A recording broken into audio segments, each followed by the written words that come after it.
আজকে আহারে বাড়িতে দুটো কম্বো গেছিলো, ফ্রাইড রাইসের সাথে বাটার পনিরের। আর বলেই দেওয়া হয়েছিল একদম যেন নিরামিষভাবে করা হয়, তো সেইভাবেই আমরা রেডি করি। যখন তোমরা বলে দাও সেখানে কোনো পেঁয়াজ রসুন থাকবে না, আমরা কিন্তু সেই রান্নাটা পুরো আলাদাভাবে তৈরি করে দিই। কারণ অনেকে এমন আছো যারা মঙ্গল শনিবার পিওর ভেজ খাও, তাদের সকলের কথা মাথায় রেখেই কিন্তু অর্ডারটা তৈরি করা হয়।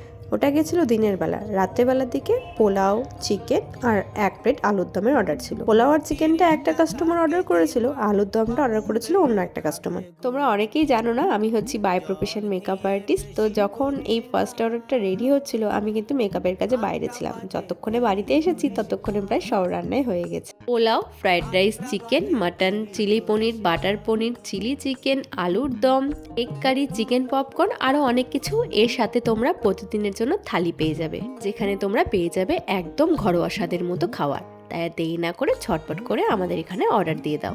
এর জন্য টাটা।